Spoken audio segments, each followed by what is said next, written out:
What is the halachic way of making tea or coffee on Shabbos?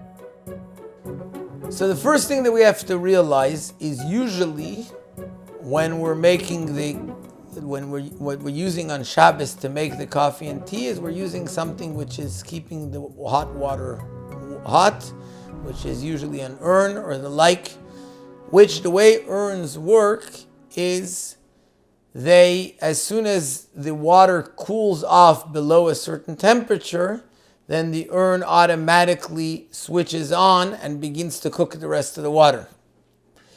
Now, if I take water out of the urn, now it's hot. When I took water out, there's now less water there. It cools off quicker, and that causes it to make the cooking happen quicker, which that's grama.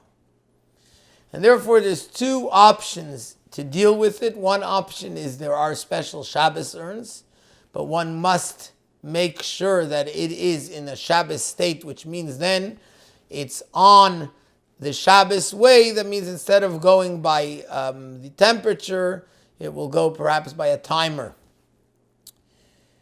There's a second way if I'm using a usual urn, a regular urn. So regular urns, there's two states that it can be in. It can be in a state of boiling while it's boiling. Now usually in most urns a red light will go on then, meaning don't take from it because it's now boiling.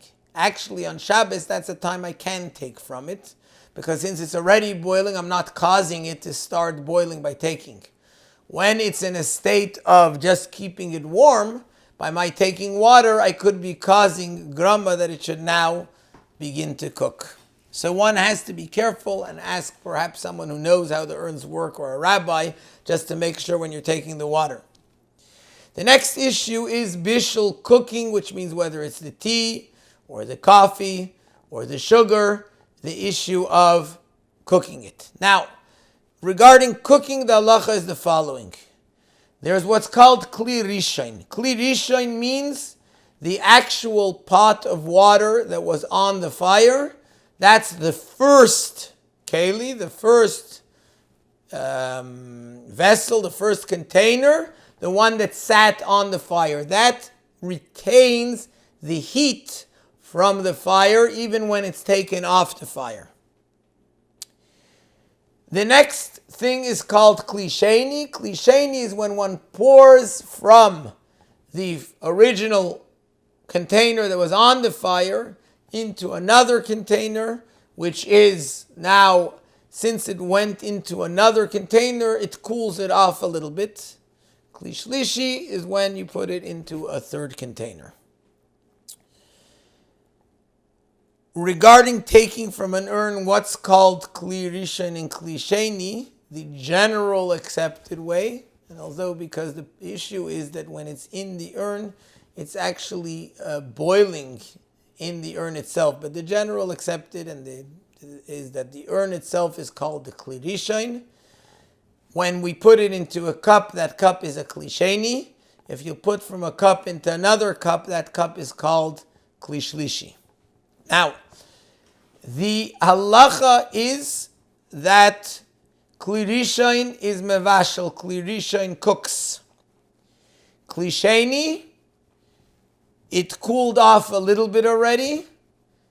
Generally, we say it doesn't cook except in certain situations. What are those certain situations? There's something called kali abishul, something that cooks easily, and kli sheni can also cook it. Regarding sugar, for example, which sugar is one of those things that you want to put in your tea or coffee.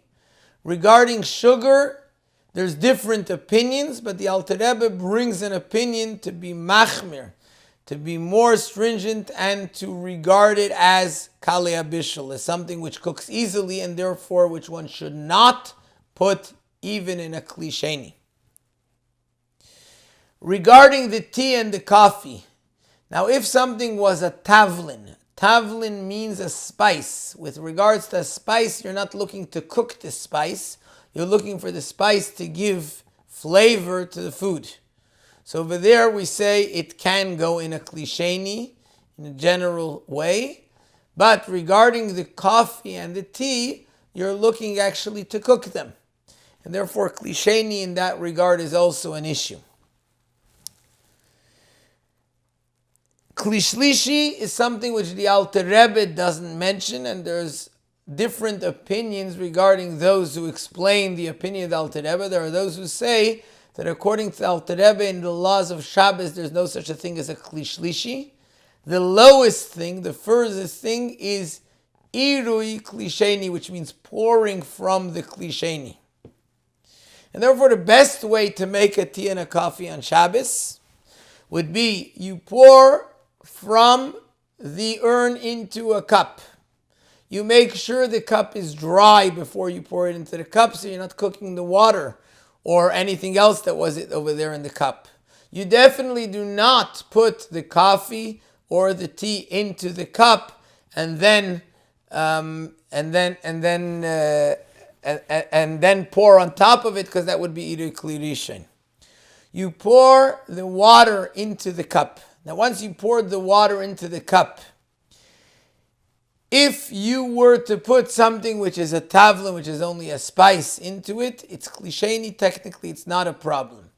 However, in this situation, especially with sugar, where we're afraid of kali abishul, so the best way is now to take from that cup and pour it onto the tea and coffee, which is sitting in a second cup. So then you're having irui klisheni, you're pouring from the klisheni.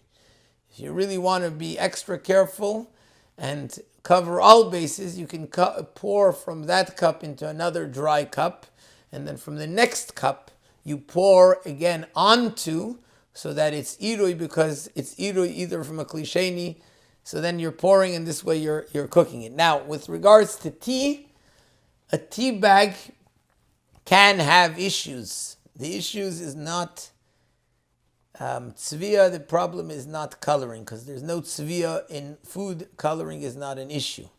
The problem is sometimes whether there's schita, which means if you're actually squeezing out the tea bag because you want to have the good water from the actual tea bag. When you're taking it out, you squeeze it out. Or perhaps there can be an issue with boirer, which I'm not going to go into the whole length of it. Therefore, the best way to make a tea on Shabbos is to either use instant tea or to make a tea essence, which means before Shabbos, you put hot water with the tea bag, so that this way there's water and you're using actual water, which is and that's how you're using it to make the tea. That's the best way. Whether or not, if someone wants to use a tea bag, then you have to clarify with your rabbi exactly how to do it. But those are the best ways to make a tea and coffee on Shabbos.